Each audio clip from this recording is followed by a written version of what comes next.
Hi guys, and welcome to another episode of Kabir Considers. In this video, we're going to react to The Poop Cruise from Hell. Now, I mean, that's an interesting title. I mean, I'm hoping the story doesn't involve the second word of what I just said. I don't want to say it too many times because I'm not sure if YouTube likes it, but yeah, I mean, what's going on? Maybe the toilets overflowed, because I think on a cruise, maybe because there's obviously no sewage system, I guess it gets the waste gets stored somewhere. So maybe that tanker overflowed or something like that.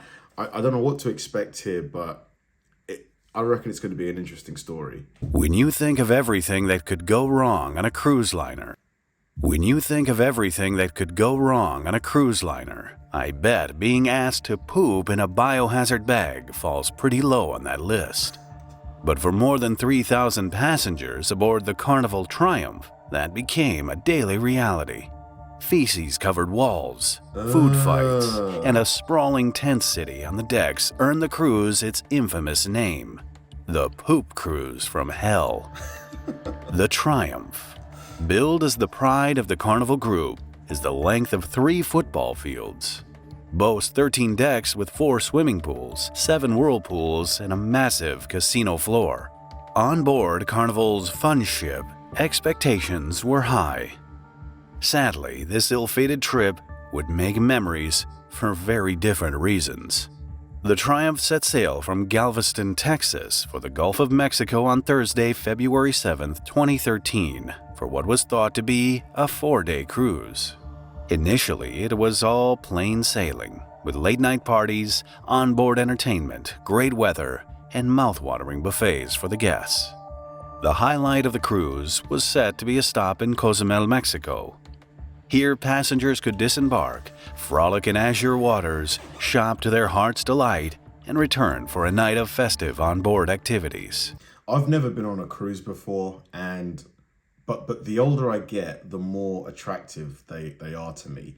You know, you've got everything you need on board the cruise. You stop over in a few cities, so you get to explore some cities as well.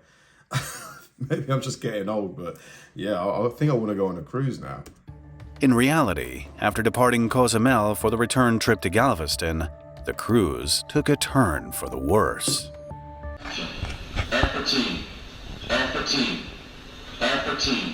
In the early hours of Sunday, February 10th, a fire alarm echoed through the ship, with the Alpha Team call booming over the PA system shortly after 5:28 a.m. The Alpha Team announcement, the code used for a fire emergency aboard Carnival vessels, left many holidaymakers panicked. Guests on the first and second decks opened their doors to find smoke-filled hallways. Chaos broke out, with passengers scrambling for life jackets and frantically searching for friends and loved ones. On the top deck, black smoke was billowing from the smokestack. The Alpha Team alert led to panic among passengers, with some heading to evacuation stations once they heard no further information or instructions. While the announcements called for calm, guests were left in the dark about the extent of the fire. Folks, there's no need to be at the muster stations. We do ask at this time that you do proceed back to your staterooms, back to your cabins. As I say, there is a situation in the engine control room, in the engine room, but it is under control. So we do ask that you please make your way back to your cabins at this time. There's no need to be waiting in the muster stations. Thank you. I mean, the people on board must be thinking, I hope this isn't like a Titanic situation here. You know, we've all seen that movie. Soon after the initial announcement, the ship's lights flickered before it lost all power, except for the emergency lights. The blaze, which was contained in the engine room through an automatic fire suppression system, was reportedly quelled by 6:08 a.m. Unfortunately, the fire had knocked out most of the ship's power and disabled the propulsion system, leaving the 3,143 passengers and close to 1,100 staff stranded in the Gulf of Mexico. Wow. But there was a plan. 2 tugboats set course for the stricken vessel to tow it to the nearest port of Progreso, Mexico. Passengers breathed a sigh of relief and started taking off their life vests, docking by Tuesday, they were told. Little did they know, another 4 days would pass before anyone set foot on land again. What? By mid-morning on Sunday, Why? passengers realized it wasn't just the propulsion system that died. The air conditioning, running water, elevators, and, worst of all, the septic system had also failed. That's when the cruise director delivered a message that left passengers horrified. We're going to deliver some red bags to your cabins, to the bathrooms if you can. If you need to do a number 2, you need a poop, please do it in the red bag and drop it off in the bins, in the corridors. Wow. And if you need to do a number 1, that's a wee, please do it in the shower. Thank you, folks. I'll be back with any more updated info. This announcement came when toilets were already clogged due to lack of flushing facilities and the Imagine being the member of staff that has to collect all the poop. Imagine the smell of the room that they're storing all of those bags. Whew. private cabins and public restrooms. The now infamous red poop bags were just too much to bear for many passengers. People were using the restroom in little red plastic bags and throwing them out into the hallway. We were in shock. We were like, I'm not using a red bag. The thing is you just don't eat. The Triumph stabilizers also took a hit from the fire, causing the vessel to list heavily. Passengers reported clutching walls to keep their balance.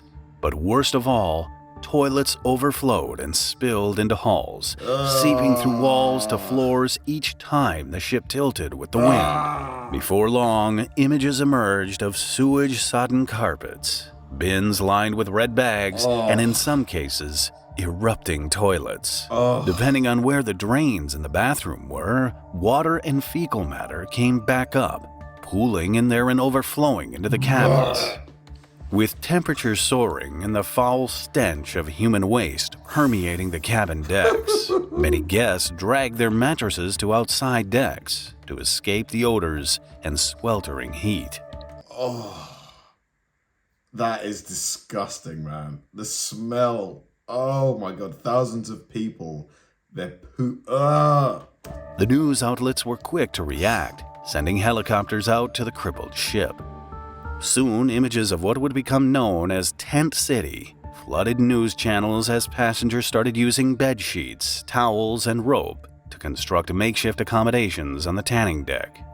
In a bold attempt to quell the passengers' mounting frustrations, Carnival decided to host an open bar, offering free beer and wine after the fire. The bar service was to run from afternoon until midnight, but turned out to be a terrible decision. Don't make, because alcohol makes, urine smell worse. Like, don't do that. Drinks flowing freely, several passengers became obnoxious and intoxicated, lobbing objects into the water and messing up the restrooms. By Tuesday morning, when both tugboats finally arrived, the vessel had drifted more than 90 miles north, meaning that Progresso was no longer the closest port. The decision was made to tow the 102,000-ton behemoth to Mobile, Alabama, adding another 2 days to their journey. On the bright side, returning to the U.S. would ease re-entry for the 900 passengers traveling without passports. However, the added delay risked one passenger's life. Rachel Alderet, urgently requiring dialysis, became the first of only 2 people evacuated by the Coast Guard. They got the Coast Guards and transferred me to another boat, another ship, sent me to Cozumel to do dialysis on Tuesday. It was hard. It was scary. It was, oh my God. It was just scary the way they put me down. They put me in a stair rope, and the Coast Guard said that don't worry about it, that they would catch me and they were going to hold me back, and they did. And then they transferred me to the bigger boat, and The following day, a second passenger was taken off the ship because of a pre-existing medical condition. Both were moved to other Carnival ships that had diverted their courses to assist with the rescue mission. Passengers commended the crew for doing everything they could. What are they? I'm sorry. They've made themselves look like the word help. The P. Look at the P. Could to meet the travelers' needs, but that the toilet situation had been trying at best. Now, that is the problem with the boat, is that the toilets have not worked, and they ended up having to issue us these we call them the red bags, and that is what's been used almost exclusively for the first 2 days after the fire. Conditions on board rapidly deteriorated during that time, and food was reportedly running out. Dwindling food supplies forced passengers to queue for hours for cold onion and cucumber sandwiches. Ugh. One passenger described scenes reminiscent of the Hunger Games as fights erupted over dwindling provisions. I'm sorry, like, the way he's describing it, I know that being there must have been horrible, but imagine fighting someone for an onion sandwich. And they would gripe at you, or other people would practically cuss you out because you would have multiples, but you're trying to get for your whole cabin, so everybody wasn't standing in line. 3 other Carnival liners, Elation, Conquest, and Legend, performed impressive maneuvers to drop off provisions and supplies to the weary passengers. Transfers were hampered by winds as high as 35 knots and a sea swell of up to 6 feet. The tugboats, clearly lacking the muscle to pull a ship of Triumph's size adequately, only managed a leisurely pace of about 5 miles per hour. Why did they only send 2 tugboats? Like, surely whoever decided, on the response should have done the calculations. Can 2 tugboats pull 100,000 tons? Why not send more tugboats? Naturally, it didn't help that the tow line snapped several times during the process. Major news networks reported on Triumph's arduous journey to Mobile with around-the-clock coverage of the so-called floating petri dish. On Wednesday, February 13th, Tent City had to be dismantled to make way for an incoming chopper delivering much-needed supplies and equipment. By Thursday, the mood aboard seemed to get a little lighter after the food drop and the arrival of a generator that promised the luxury of hot meals. By this time, sanitary facilities were restored to parts of the ship, and passengers had access to power outlets to charge their cell phones. For many passengers, staying in contact with loved ones had been a battle. Man, finally being able to have a shower after, multiple days must have been amazing. A hot shower, you've got internet access again. We've spent the past 2 days about 4 to 5 hours a day charging our phone so we can at least have the opportunity to talk. The only time we get cell reception is if one of the other cruise ships comes close enough to us. So we've all been frantically charging, and we've actually rigged charging stations from ship computers to try to I'm sure we're going to blow up the ship doing it. In Mobile, worried family and friends gathered at the port, anxiously awaiting the first glimpses of the Triumph and their loved ones. She said it was terrible.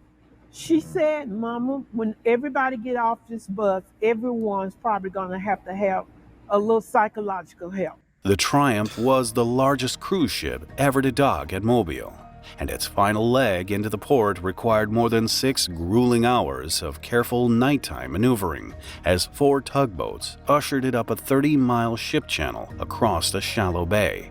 The passengers finally started disembarking at about 10 p.m. on Look at her kissing the ground. Thursday. I mean, to be fair, yeah, I would be super relieved as well. Super relieved. Carnival CEO Gary Cahill was among the many waiting at the port. He thanked the crew on board the vessel for their tireless efforts to keep the passengers comfortable and apologized to everyone for the situation. And I'd like to reiterate the apology I made earlier. I know the conditions Apology? I want some compensation, buddy. On board were very poor. I know it was very difficult, and I want to apologize again for subjecting our guests to that. We pride ourselves in providing our guests with a great vacation experience, and clearly we failed in this particular case. But there was still more trouble in store for the passengers. Oh God, what In now? the Carnival ticket's small print, the cruise line added a protection clause. If the performance of the proposed voyage is hindered or prevented by breakdown of the vessel, Carnival may cancel the proposed voyage without liability to refund passage money or fares paid in advance. Nope, I'm sorry. Class action lawsuit. That's not going to stand in court. Despite this, each passenger received $500, a free flight home, a full refund for their trip, and reimbursed most expenses on board, as well as a full credit for another cruise. Fair enough. This didn't stop passengers from filing a slew of lawsuits within hours of reaching land. Dang, they still filed the lawsuits. Honestly, if they offered me that, a refund, $500, free flight, and a ticket for another cruise, I would probably take that. I wouldn't then go to court. However, their chances of claiming compensation were slim to none unless they suffered a personal injury.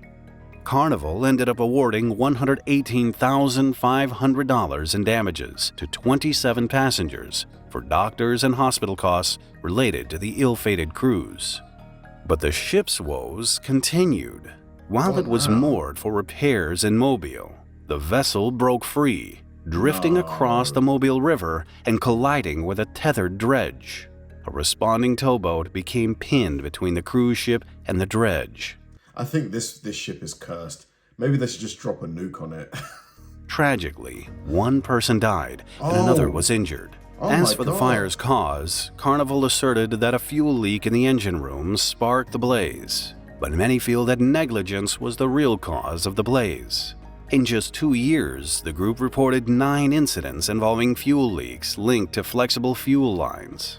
In January 2013, Carnival gave ships 2 months to install spray shields for all diesel engines using flexible lines. However, the Triumph failed to shield a hose that wound up causing the infamous poop cruise in February.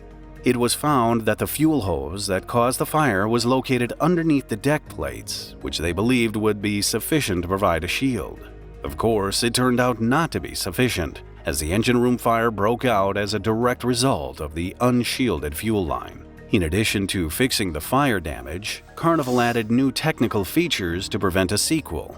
They spent $115 million on cleaning, repairing, and upgrading the ship before it resumed service 4 months later. In 2019, after another $200 million overhaul, the ship was renamed Sunrise and continues to offer passengers everything you could ever need on a cruising holiday. Fingers crossed, red biohazard bags and onboard activities like Survivor or Hunger Games are not on the list of fun activities offered. Watch this episode next. I don't know. Even though they rebranded the ship and they renovated it and all that, I would want to know if I was booking a cruise with Carnival, if that was the poop cruise, just in case. I think the fact that people filed the lawsuits, obviously I wasn't there, so I can't really speak for them, but based on the offer that was made to them, each person getting all of that, I think I probably would have just taken that. But I suppose having suffered days of not being able to shower, days of not being able to use the toilet properly, of bad food, isolation in the middle of the ocean, you don't know if you're going to make it back to land. You got told that the tugboats would be there in 2 days. They took 4 days. I can see how the emotional anguish would probably make you a lot angrier than I am right now. So I can see why they filed the lawsuits. But yeah, there's got to be other things that they could do, Carnival, to prevent these fires. I'm sure they probably have lots of things in place already, but I don't know, should a fire like that be able to disable all of the electricals, the sanitation, the septic systems, all of that? Shouldn't they kind of be independent of that? Thanks for watching, guys, and I'll see you in the next one.